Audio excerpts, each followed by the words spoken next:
모든 영광을 하나님 앞에 올려드립니다. 마태복음 26강으로 9장 1절에서 13절의 내용으로 제3의 권세라는 제목으로 은혜를 받습니다. 사바살롬. 제 동영상 설교를 시청해 주시는 동역자 여러분, 성도 여러분을 주 예수 그리스도 이름으로 축복합니다. 이 앞전주에 우리가 유튜브 선상에서 많이 떠들고 있는 단지파가 우리 민족인가에 대해서 지난번에 사사기를 통해서 자세하게 좀 알아봤습니다. 그게 결론은 그렇다면 우리 민족은 과연 이스라엘과 유대민족과 어떤 관계가 있는가를 가장 성경적으로 좀 가깝게 말하고 있는 부분이 있습니다. 짤막하니까 그 부분만으로 결론 짓고 오늘 마태복음으로 은혜를 받습니다. 단지파가 우리 민족인가 두 번째로는 간략하게 제가 정의하고 넘어간다고 한다면 아브라함은 자기 아내 사라가 죽고 난 다음에 그두라라는 여인을 통해서 6명의 아들을 낳았습니다. 시므란, 욕산, 무단, 그리고 미디안, 이스박, 수아 이렇게 6명의 아들을 낳았습니다. 그러니까 번처에서 어떻게 보면은 번처는 아니죠. 한 명은 하갈이라고 하는 애굽의 종에서 이스마엘을 낳았고 번처인 사라에게는 아들 하나, 리브가죠. 리브가 하나 아들을 사라에게 통해서는 하나만 낳게 됐죠. 이제 이삭입니다. 그래서 이스마엘, 이삭 그리고 후처인 그두라를 통해서 6명의 아이를 낳았다고 성경은 증거하고 있습니다. 그런데 특별히 성경에서는 이 6명의 아들에 대해서는 욕산에 대해서는 말하고 있습니다. 욕산이라고 하는 큰아들은 시므란이죠. 욕산은 두 번째 아들인데요. 욕산은 미디안의 계보를 언급하고 있습니다. 그리고 이 두 명의 서자는 욕산과 그 미디안 두 명의 아들에 대해서는 이 성경에서 언급하고 있다. 그런 말이죠. 두 명의 서자죠. 보통 후처를 통해서 얻은 아이들을 서자라고 표현합니다. 그래서 이삭과의 이 대적관계인 이 두 명의 다시 말하면 욕산과 미디안의 계보를 우리가 말하고 있는데 이들의 계보를 자세히 보게 되면 믿음의 자손이었던 이삭을 괴롭히는 그런 민족으로 나타나고 있습니다. 물론 이스마엘도 마찬가지죠. 지금의 이란의 후예들이 이스마엘의 후예라고 볼 수 있기 때문에 그렇습니다. 그들은 새하늘과 새 땅이 이루어지는 신천신지가 이루어질 때까지 이스라엘의 대적관계로 놓여지게 될 것입니다. 그게 성경의 예언이죠. 그래서 이 두 명의 자녀는 이삭의 대적 관계가 있는 계보만을 말하고 있다. 그렇게 볼 수 있어요. 그러면 나머지 4명에 대해서는 언급하고 있지 않다는 겁니다. 그렇다고 한다면 이 4명의 자녀는 이삭과의 대적 관계는 아니고 돕는 좋은 관계가 아닌가 우리가 그렇게 추론 가능하게 됩니다. 근데 이 4명의 자녀들은 이삭에게도 많은 재산을 물려줬을 뿐만 아니라 이 4명의 자녀들에게도 각각 재산을 많이 분배해가지고 동방이라고 하는 동쪽으로 옮겨가도록 그렇게 지시를 했어요. 너희는 먼 나라 아시아 쪽으로 가가지고 거기서 멀리 떨어져서 살아라. 오밀조밀하고 형제들하고 싸우면서 이삭을 괴롭히지 말고 멀리 뚝뚝 떨어져서 모든 민족이 너로 말미암아 복을 받으리라 한 것처럼 이 아브라함의 이 4명의 자녀들도 많이 확산되어졌을 것이다. 근데 이 4명의 자녀들은 특별히 동방의 동쪽이라고 그렇게 표현하고 있습니다. 그렇다고 하면 마태복음에 의하면 동방박사라고 하는 마태복음 예수님의 탄생을 기록한 동방박사들이 아시아 또는 중국 쪽에서 왔을 것으로 본다고 한다면 또 인도의 성자는 동방의 조용한 아침의 나라로 표현한 우리나라를 그렇게 표현하고 있습니다. 아마 그렇다고 한다면 이 4명의 자녀들이 이 중국이나 이 아시아를 통해서 중국 그 실크로드를 통해 가지고 우리 중국을 통해서 한국에 들어온 사람 중에 한 사람이 아니었겠는가 이렇게 생각해 볼 수 있습니다. 이것은 보편적 신학자들이 말하는 보편적인 견해다 그렇게 말할 수 있습니다. 그렇다고 한다면 오히려 우리는 믿음의 자손인 아브라함의 후예들이다 이렇게 보는 게 더 타당성이 있고 더 성경적인 근거를 가지고 있다 이렇게 말할 수 있을 것입니다. 그러므로 그 허무맹랑한 유튜버에 우리 민족이 단지파라고 하는 그런 저주받은 민족이라는 것에 대해서 여러분이 그런 것들을 믿지 마시고 더 아브라함의 후손 믿음의 조상의 후손들이라고 하는 자긍심과 자부심을 가지고 살아가면 좋겠다 그런 생각을 해봅니다. 그렇기 때문에 우리가 믿음의 조상인 아브라함의 후예이기 때문에 이렇게 우리나라가 기독교 국가로서의 세계적으로 가장 좋은 나라가 되지 않겠는가 한번 생각해 볼 수 있습니다. 자, 마태복음 8장 25강에서는 산상 설교를 마치시고 내려오셔서 본격적인 복음 전파를 시작하시므로 첫 번째 산에서 내려오신, 다시 말하면 산상수훈이라고 하는 산상팔복 구복이죠. 구복을 말씀하시고 맨 처음에 산에서 내려오셔서 첫 번째 하신 것이 뭐냐면은 바로 문둥병자를 고치셨다라는 것입니다. 그래서 문둥병자를 고치셨다라는 것은 제사함의 권세를 가지고 있다라는 것을 이게 상징적으로 나타내는 것이다. 그러니까 누누이 말씀드렸지만은 이 대제사장, 율법의 대제사장은 문둥병을 진찰할 수만 있어요. 그 다음에 났으면 완치 명령만 하게 되고 고칠 수는 없어요.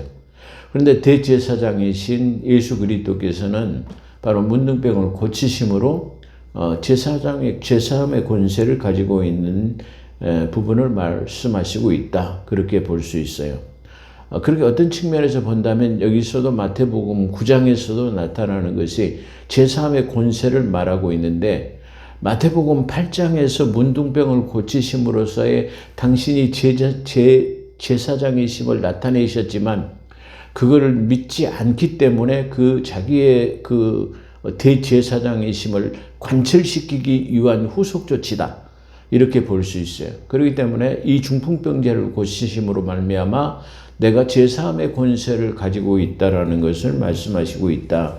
이렇게 하면 볼 수 있습니다. 그렇기 때문에 첫 번째 하신 것이 바로 문둥병자를 고치시고 두 번째는 백부장이라고 하는 이방인의 하인을 고쳐주심으로 말미암아 이방인들에게도 복음이 증거될 수 있다라는 것을 말씀할 수 있고요. 그 다음에 세 번째로는 여인이라고 하는 이스라엘을 상징하는 여인이라는 이름으로 대별되는 그 베드로의 장모를 고쳐주심으로 말미암아 대제사장의 권세를 가지고 있고 제사함의 권세를 가지고 있고 두 번째는 이방인에게도 복음이 전해지고 또 그 다음에 이스라엘에게도 복음이 전해진다. 이걸 지금 말할 수 있습니다. 그 다음에 네 번째는 뭘 말하냐면 바다를 순종케 하시는 바로 바다를 순종케 하시는 모습을 통해서 창조주이심을 다시 말하면 창조주가 그 자기 피조물을 다스리시는 그런 내용을 말씀하시고 있다. 이렇게 볼 수 있어요. 그 다음 네 번째로는 다섯 번째죠. 어떻게 보면 마지막에는 뭐냐면은 이 마귀, 군대 마귀가 들어있는 이 마귀를 괴멸하는 거예요. 마귀를 괴멸하는데 이 마귀들이 우리의 때가 당신의 때가 아직 되지 않았는데 벌써 오셔서 우리를 괴롭힙니까? 라는 말을 통해서 우리가 그때는 마지막 이 마귀들을 불못에 빠뜨리는 마지막 심판 때를 말하는 건데 아직 마지막 심판 때는 아직 좀 남았지 않습니까? 근데 벌써 오셔서 우리를 괴롭히십니까? 라고 그렇게 말하는 모습을 말하고 있습니다. 그렇기 때문에 여기서 마귀를 괴멸하시는 것으로 이 마태복음 8장을 정의하고 있습니다. 네, 요일서 8장을 보게 되면 마귀를 멸하시는 것은 마귀를 멸하시는 것은 요일서 3장 8절의 성취로 볼 수 있습니다. 3장 8절에는 하나님의 아들이 나타나심은 마귀의 일을 멸하려 하심이라. 이렇게 지금 말하고 있습니다. 근데 하나님의 두 가지의 큰 사역이 있습니다. 그 두 가지 큰 사역은 뭐냐면, 첫 번째는 하나님께서 에덴 동산, 이 세상을 창조하시고 에덴 동산을 건설하시고 거기에 아담과 하와를 두시고 다스리고 정복하고 충만하라 이렇게 말하면서 이 세상 정부를 갖다가 아담에게 위임했습니다. 그런데 이 아담에게 위임된 정부는 사단의 계략에 넘어감으로 말미암아 사단에게 빼앗기게 되고, 다시 말하면 에덴 동산에서 쫓겨나게 된 것을 말합니다. 그래서 이 빼앗겼던 합법적인 하나님의 창조물을 다시 찾으시기 위한 것, 다시 찾기 위해서는 마귀를 괴멸하셔서 쫓아내시고 영원한 불못으로 보내고, 그 다음에 그 땅을 다시 회복시켜서 다시 말하면 두 번째 천지 창조를 통해 가지고 새하늘과 새 땅을 통해 가지고 다시 그것을 누릴 수 있도록 하는 천국, 그걸 다시 말하기 위해서 오셨어요. 그렇기 때문에 다시 말한다고 한다면 잃어버린 합법적인 정보를 다시 되찾고 마귀를 쫓아내고 다시 하나님의 자녀로 회복되어지는 그 인간의 죄를 다시 회복시키시고 바로 다시 살 수 있도록 만드는 새하늘과 새 땅을 만들기 위해서 온 것이다. 그래서 두 번째로 말한 것처럼 다시 말하면 인간의 죄를 갖다가 소멸시키시고 사하시고 다시 원래의 상태로 회복시키는 모습, 그게 하나님의 가장 큰 사역이다 이렇게 볼 수 있어요. 그래서 하나님께서 이 땅에 오신 것은 인간의 구원, 그 다음에 마귀를 겸해서 원래의 정보를 회복시키는 것, 원래의 땅을 창조의 상태로 되돌려 놓으신 것이다. 이걸 우리가 볼 수 있습니다. 이건 성경에서 나타나는 가장 귀한 두 가지의 주제이다.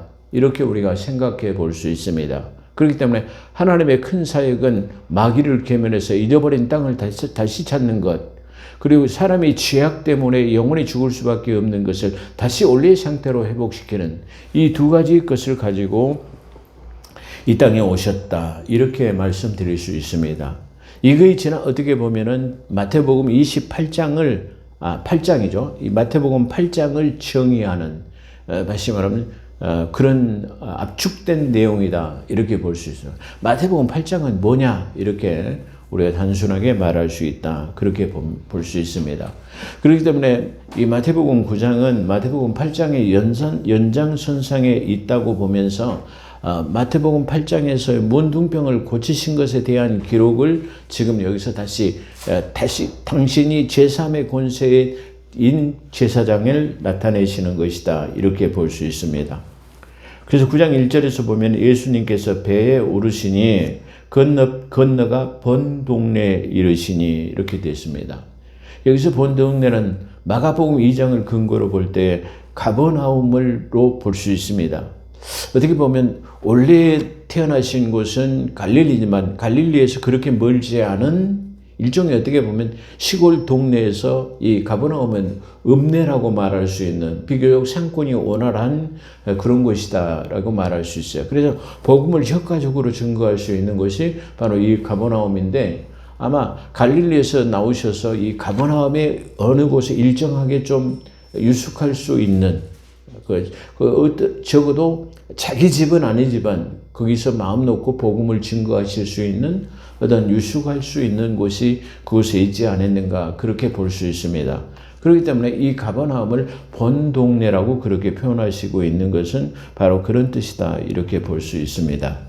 그래서 본 동네에는 가버나움을 말하는 것으로 볼 수 있습니다. 근데 집에 계실 때 중풍병자를 데리고 오셨어요. 그러니까 지붕을 뚫어가지고 중풍병자를 내리는 사건과는 좀 다르게 볼 수 있다라고 생각해 볼 수 있습니다.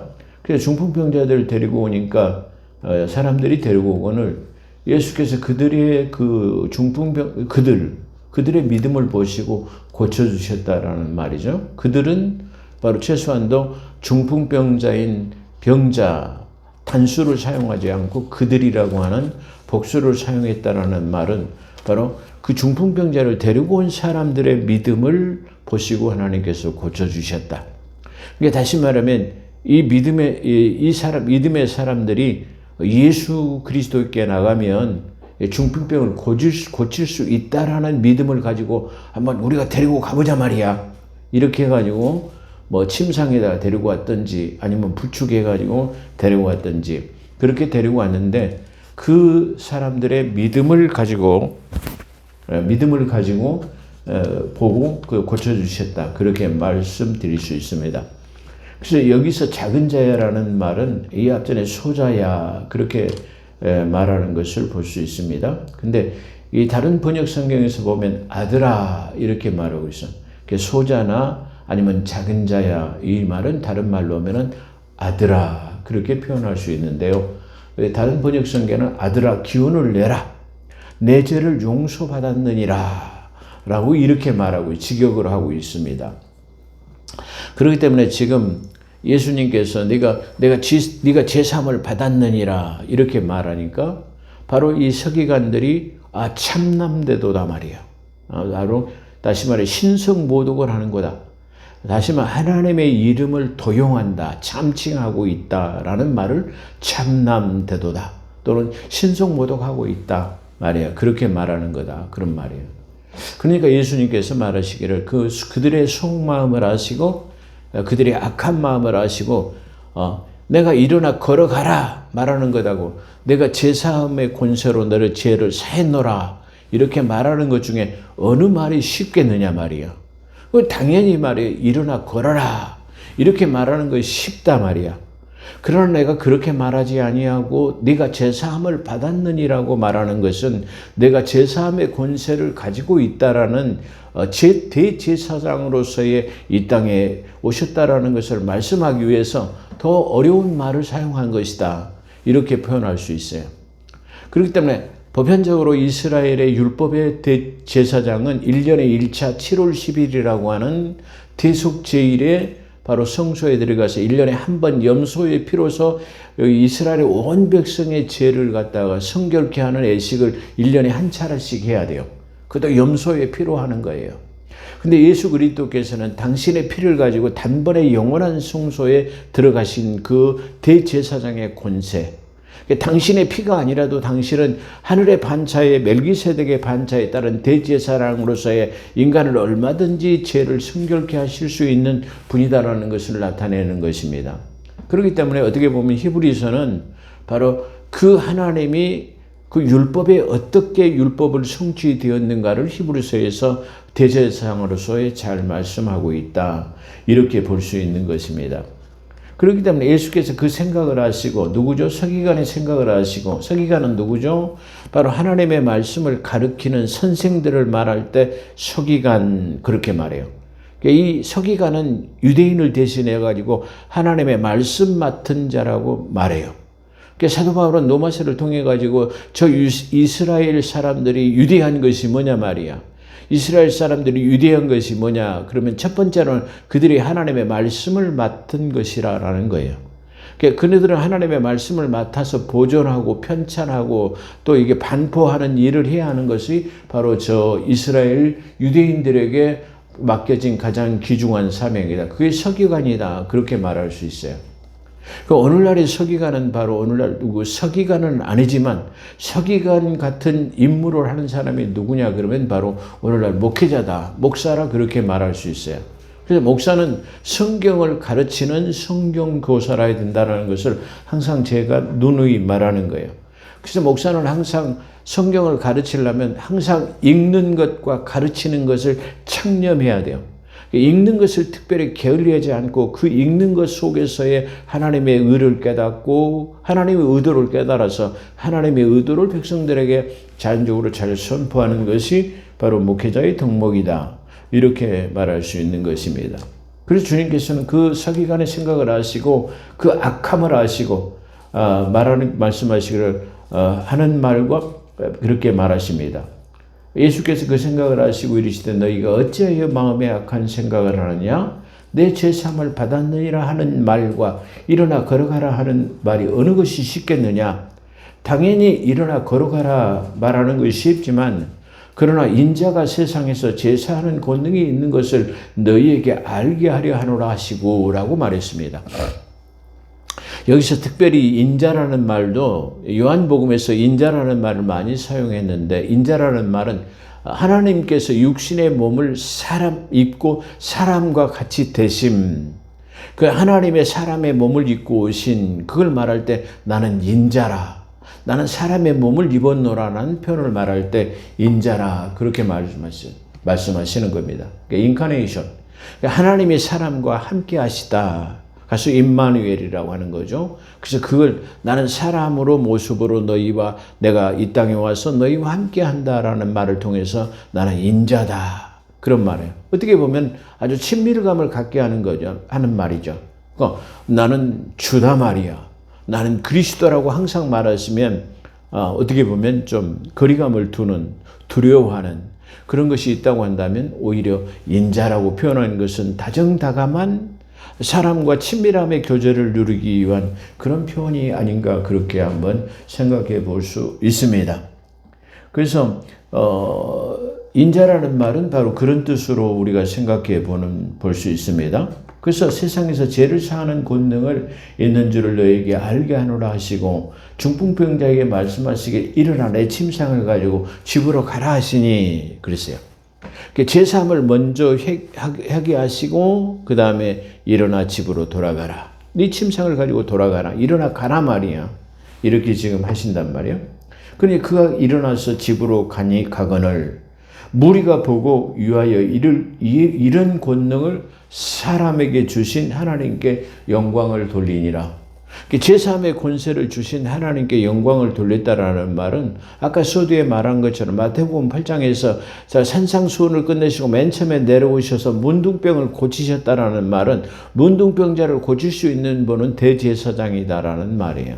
근데 문둥병을 고치신 것으로 인해서 대제사장이심을 알지 못하는 그들에게 내가 대제사장, 다시 말하면 제3의 권세를 가지고 있는 분이라는 것을 관철시키기 위한 후속 조치다, 이렇게 말할 수 있어요. 그렇기 때문에 마태복음 이 8장의 연속선상에 있다. 성경 전체가 모든 그런 맥락을 가지고 있지만 그걸 더 이렇게 강조하고 있는 모양새를 가지고 있다, 그렇게 볼 수 있어요. 그래서 우리가 보고 두려워하여 이런 권능을 사람에게 주신 하나님께 영광을 돌리니라. 이런 권세, 뭐죠? 제3의 권세를 주셨다. 이분은 제3의 권세를 가지고 있는 분이다 말이야.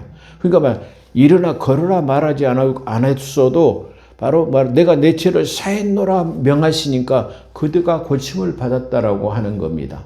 그렇기 때문에 만약에 제3의 권세를 말하지 않고 내가 치유되기를 원하노라, 내가 일어나 걸어라고만 말했다고 한다면 바로 당신이 대제사장이신 제3의 권세를 가진 것을 몰랐을 수도 있다. 그렇기 때문에 이걸 간철시키고 있는 것은 아까 말하는 대명제 안에, 다시 말해 하나님께서 이 땅에 오신 것은 바로 당신의 창조물인 인간의 원래의 상태대로 회복되는 것, 에덴 동산 안에서의 뭔가의 선악과의 나무를 따먹으로 말미암아 우리의 몸 안에 뭔가 나쁜 것이 들어왔는데 이 하나님께서 주지 않은 것을 반드시 배출해야만이, 그것을 쏟아야만이 하나님의 나라로 갈 수 있다. 다시 말하면 그것이 바로 제3의 원래의 권세인데, 그래 인간의 죄를 회복시켜야만이 하나님의 원래의 상태로 돌아갈 수 있다는 걸 말할 수 있습니다. 자, 주님께서는 당신의 자신을 지칭할 때 아까 말씀드린 것처럼 종종 인자라는 말로 표현하셨는데, 보통 인자는 육신의 몸을 가진 사람으로서의 하나님의 아들이심을 나타내신다고 보면 될 것입니다. 예수께서 그곳을 떠나 지나가시다가 그곳, 다시 말하면 지금 중풍병자를 고치시고 그것을 지나가셔서 어디로 갔냐면은 세간에 앉아있는 가버나움이라고 하는 세간에 앉아있는 바로 마태를 지금 보시는 거예요. 어떻게 보면 마태는 지금 유대인으로서 노마의 비호 아래 지금 귀족으로 살고 있는 거예요. 노마의 귀족처럼 살아요. 많은 세금을 걷어가지고 노마에 바치고 이 재리에 밝아가지고 많은 재산을 누릴 수 있는 그런 사람으로서 살아가는 거예요. 근데 한편으로는 로마의 비호 아래 세금을 걷어들이면서 자기도 이게 부를 누릴 수 있는, 부를 축적할 수 있는 그런 자리이지만은 많은 유대인들에게 비난을 받아요. 왜 그러냐면은 지금 이 유대인들에게 세금을 가중하게 뜯어내가지고 로마에다 바치고 그 다음 자기도 먹고 살아야 되기 때문에 로마에 빌붙어가지고 지금 이스라엘 유대 민족을 괴롭히는 것 때문에 항상 마트는 뭐요? 자기 민족들에게 도외시 당하는 거예요. 다 손가락질을 받고 산다 이 말이야. 그렇기 때문에 언젠가는 내가 다시 말하면 이런 자리에서 좀 벗어나서 사람들에게 유익을 줄 수 있는 삶이 뭘까 말이야. 이게 어떻게 보면 그가 끝없는 고뇌의 삶이 아니었는가. 제발 이런 짓을 좀 안 하고 살면은 우리 민족에 욕먹지 않고 살 수 있는 방법이 없을까라고 하는 이 고뇌가 이 마태의 즉각적인 주님의 부르심에 그걸 잘 나타내고 있다. 그게 고심하던 그런 삶이었기 때문에 주님의 부르심에 따라서 즉각적으로 너는 나를 따르라 했을 때 따를 수 있었다라는 것을 말할 수 있어요. 대부분 사람들이 살아나갈 때 우리는 하나님을 위해서 뭘 할고 내 삶이 지금 살아나가는 것이 지금 타당하고 보기에 좋은 것인가 우리가 한 번쯤을 생각해 볼 수 있는 삶이 되어야 돼요. 저도 이 목회하기 전에는 좀 그래도 보편적으로 좀 잘 나가는 편이었어요. 다시 말하면 아주 가난한 빈농의 집의 아들로 태어났지만 그래도 스스로 자수성가해가는 그런 모습 속에 살아가고 점점 재산은 불어나고 축적되어는 그런 삶을 살았어요. 근데 한편으로 생각하면 이게 과연 내가 이런 것을 이 돈만 벌고 이 재산을 축적하고 그런 삶이 내 인생의 목적이었는가 그걸 생각하고 좀 더 유익한 삶이 없는가 좀 더 보람된 삶이 없을까라고 생각했을 때 최고의 보람된 삶은 바로 하나님을 위해서 사는 게 아닌가라고 생각했기 때문에 목회자가 된 것입니다. 사랑하는 성도 여러분, 우리의 삶 속에서 우리는 어떠한 문제가 있어야 돼요. 내 삶에 대한 고뇌가 있어야 돼요. 내 삶에 대한 내가 지금 이 가는 길이 하나님의 보시기에 좋은 길인가? 하나님의 보시기에 합당한 길인가? 하나님의 보시기에 아름다운 길인가를 한번 생각해 봐야 돼요. 먹고 마시며 지금 살고 이게 누리는 것이 최선의 삶인가 이런 것을 우리가 한번 생각해 봐야 돼요. 최근에 지금 이 사회적으로 가장 이슈가 되고 있는 것이 삼성 노조의 파업입니다. 저는 이 삼성 노조의 파업은 노조 이 사람들에 대해서 분노를 금할 수가 없어요. 아주 그런 괘씸한 인간들이에요. 왜 그러죠? 삼성이라는 대그룹은 세계적인 아주 굴주의 메이커예요. 그는 거의 우리나라 사람들을 먹여 살리다시피 하는 그 SK 하이닉스나 이 삼성 이 그룹들은 이 두 회사가 벌어들이는 돈이 어마어마해요. 지난 1분기 때 벌어들인 돈이 283조라고 그래요.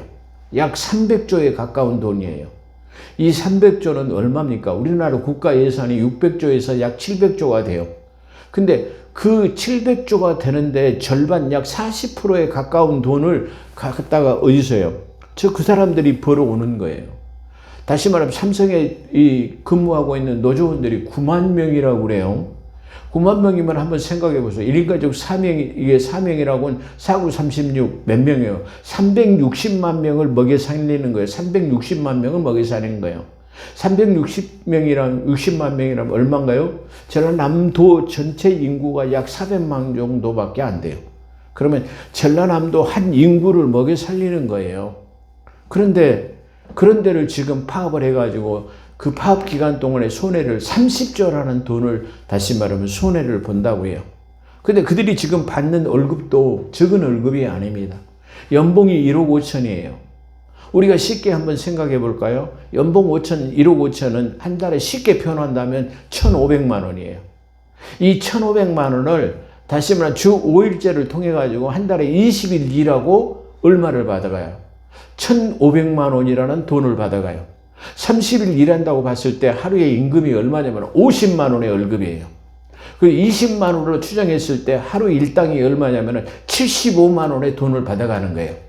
이 도둑놈들이 75만 원의 임금을 받아가는데 그 수익금의 283조인가 그 돈 중에서 46조 원을 성과금으로 내놓으라고요? 이건 안 맞는 거죠. 이거 국가 경제의 암적 존재라고 말할 수 있어요. 국가 경제를 암울하게 만들고 이게 세계 경쟁력에서 이게 발목을 잡는 그런 행동이라고 그래요. 이런 사람들 뭐라고 그래요? 공공의 적이라고 해요. 월급도 받을 만큼 받잖아요. 예? 자, 우리가 한번 생각해 봐요. 나는 너에게 한 달에 1,500만 원씩 줄 테니까 물건을 생산해 내놔. 그러면 우리가 파는 건 책임질게라고 하는 것이 회사의 이게 답이에요. 그러면 그 1,500만 원을 받고 만들어내는 물품을 세일즈를 하고 간구를 하고 전 세계를 돌아다니면서 물건을 팔아가지고 그 이익을 내오는 것이 바로 그런 삼성의 역할이에요. 그런 수많은 세일즈를 통해 가지고 그런 돈을 벌어들이는 거예요. 그런데 네가 돈을 많이 벌어왔으니까 우리 더 내나? 이건 안 맞잖아요. 만약에 그러면 이렇게 우리 한번 바꿔볼까요? 그러면 회사가 부도나가지고 다시 말해 적자를 낸다면 그 돈을 당신의 그러면 회사에다 돌려내놓을 건가요? 이런 아주 나쁜 인간들, 아주 천하의 공공의 적들, 하나님께서는 노동운동을 못하게 합니다. 노동운동을 못하게 하는 것보다는 다시 말하면 어떻게 우리가 70년대 80년대 먹고 살기 힘들 때 이 악덕 업주들이 말이야 월급을 밀리고 교모하게 연장시켜가고 보너스도 안 주고 이럴 때는 우리의 권리를 찾기 위해서 좀 더 내놔라 말이야. 이렇게 할 수 있는 거 얼마든지 옹호하고 우리는 그들을 이게 환호할 수 있는 그런 부분이다. 이렇게 한번 생각해 볼 수 있습니다. 자, 하나님의 사람들이 그렇게 해서 돈 많이 받고 회사가 어려움을 겪게 되면 그게 우리의 삶이 최선인가요? 아니, 회사가 살아야 가정도 살고 가정이 있어야 본인도 지켜지는 거예요. 가정이 잘 되고 회사가 잘 돼야 국가가 잘 되는 거예요. 에? 아니, 돈만 많이 받아가지고 돼지처럼 먹고 살면 그게 됩니까? 그게 인간의 삶의 목적입니까? 삶을 풍요롭게 하는 겁니까? 삶을 풍요롭게 하는 것은 물질이나 어떤 풍요가 아닙니다. 우리의 마음의 문제예요. 마음의 문제로서 우리는 하나님의 전능자를 찾고 그 마음을 기뻐하고 감사하고 쉬지 말고 기도하는 것이 우리 인간에 주신 목적이다. 이렇게 말씀드릴 수 있어요. 풍요가 우리의 행복을 가져다 주나요? 자, 롯은 어땠습니까? 그 앞에 비옥한 토지가 놓여 있었습니다. 에덴 동산 같은, 다시 말하면 그런 비옥한 토지가 그들 앞에 놓여 있었습니다. 그들의 풍요는 결국은 동성연애라고 하는 소돔이들의 그런 본향을 통해 가지고 결국 그들은 멸망하게 되었다는 것을 우리가 볼 수 있습니까? 풍요와 함께 정신적인 풍요도 누릴 수 있으면 얼마나 좋겠습니까? 그러나 사람은 정신적 풍요는 나태함과 게으름과 탐욕과 탐심을 그렇게 불러올 수 있다는 것을 우리가 생각해 봐야 됩니다. 오늘 우리는 마태의 부르심을 통해 가지고 우리는 한번 생각해 봐야 돼요. 물질의 부가 우리 최고인가? 그런 삼성 노조원들 같은 사람들의 어떤 행동이 바로 올바른 것인가를 하나님 앞에 겸허하게 물어봐야 돼요. 1,500만 원이면 그렇잖아요. 하루에 일당이 50만 원이에요. 아니, 국회의원들도 한 달에 1,400만 원밖에 안 받아가는데 국회의원들보다 돈을 더 많이 받아가는 사람들이 어떤 누구예요? 그 사람들이잖아요. 줄 만큼 주잖아요. 그리고 성과금도 안 주는 게 아니고 주고 보너스도 제공하고 말이야. 주식도 20주씩 주겠다라고. 삼성 주식에 200 주면 얼마예요? 지금 20만 원이 넘으면 20주만 해도 400만 원이 넘는 돈이에요. 그 돈이 작은 돈입니까? 우리는 반드시 물질만이 우리의 풍요를 가져다 주는 것이 아니고 우리의 삶을 살지게 하는 것은 아니다라는 것을 우리가 말할 수 있습니다. 자, 예수께서 그것을 떠나가시다가 마태라는 사람을 세관에 앉아 있는 것을 보시고 이르시되 나를 따르시니 일어나 따르니라. 즉각적인 순종을 우리가 볼 수 있다. 그렇게 말할 수 있어요. 마태의 즉각적인 부르심의 응답은 많은 사람들에게 주님의 곁을 스쳐 지나간 사람들을 볼 수 있습니다. 저도 마찬가지예요. 교회를 개척하면서 20몇 년 동안 수많은 사람들이 저를 스쳐갔습니다. 믿음의 사람으로 지금도 교회에 열심히 봉사하는 사람들, 타지에 이사 가가지고 섬기는 사람도 있는가 하면은, 다시 말하면 주님 곁을 떠나가서 세속적인 삶을 누리는 사람들도 많이 있습니다. 왜 그럴까요? 어떤 사람들은 즉각적인 부르심에 주님을 스쳐간 사람들이 많이 있어요. 주님을 만났음에도 그냥 스쳐 지나간 사람들인 어떤 사람들인가요? 어떤 사람은 부모의 상을 치른 다음에 또 이게 부모와 상의한 다음에 따르겠습니다. 또 어떤 사람은 부모의 장례를 치른 다음에 따르겠습니다. 어떤 사람은 재물이 많아서 근심하여 그냥 가는 주님을 스쳐가는 부자 청년 같은 사람들이 많이 있습니다. 세상 일에 분주하고 주님을 섬기지 못하는 사람들, 모든 일의 우선순위가 하나님의 나라의 의를 구하는 것이 무엇과도 바꿀 수 없던 아주 귀한 값진 진주라는 것을 우리는 기억하고 깨달아야 할 것입니다. 마태는 노마의 비유 아래 불을 두를 수 있었지만 주님의 부르심에 모든 것을 내려놓고 즉각적으로 가장 값진 진주를 사기 위해서 모든 것을 내려놓은 전형적인 부르심이었다, 이렇게 보고 그 전형적인 부르심에 즉각적으로 응답했다라는 것을 우리가 한번 생각해 볼 수 있습니다. 예수님은 마태의 집에 와서 잡수실 때에 많은 세리들이 왔어요. 마태와 친히 교분을 갖는 사람들이 나는 이제 세관을 그만두고 말이야 예수님을 따르기로 했어. 그래서 너희들도 좀 와봐. 이렇게 하고 많은 사람들이 초청되어 있는 모양이죠. 그래서 많은 세리들과 죄인들이 와서 예수와 그의 제자들과 함께 앉았더니 바리새인들이 보고 그들의 제자들에게 이르되 어찌하여 너희 선생은 세리와 죄인들과 함께 잡수시느냐, 그렇게 물으시는 거예요. 그래서 예수께서 그 말씀을 들으시고 건강한 자에게는 의사가 필요 없고 그러잖아요. 건강한 사람 의사가 필요 없어요. 병원에 갈 일이 없습니다. 몸이 약하고 병이 들어있기 때문에 의사가 필요한 거예요. 그러니까 주님께서도 의사를 인정하는 내용이기도 합니다. 그래서 의사가 필요 없고 병든 자에게 필요 있는 것이다. 너희는 가서 내가 궁의를 원하고 제사를 원하지 아니하라 하는 뜻이 무엇인지를 배우라. 나는 의인을 부르러 온 것이 아니요 누구를 부르러 왔다? 죄인을 부르러 오신 것이다. 아까 말씀드린 것처럼 마귀를 괴멸하시고 인간을 구원하시러 오신 것이 아버지의 뜻이다 말이야. 그래서 제사를 원하고 말이야 하나님께 영광을 돌리기를 원하면서 사람들에게 긍휼과 인자를 베풀기를 원하지 않는 저 바리새인과 서기 같은 삶이 아닌 바로 하나님의 긍휼과 자비를 그리고 인애를 원하는 하나님의 뜻을 우리가 생각해 보면서 오늘 우리는 이 마태의 부르심 앞에 겸허하게 우리가 하나님의 부르심에 나는 응답하는가, 하나님의 보시기에 기뻐하는 삶인가를 생각해 보는 그런 복된 삶이야 될 줄로 믿습니다. 기도하겠습니다. 감사합니다. 오늘도 저희를 붙들어 주시고 함께 하신 하나님께 영광을 돌려드립니다. 오늘도 함께 하신 것을 감사하며 우리 구주 예수 그리스도 이름으로 감사기도 드리옵나이다. 아멘.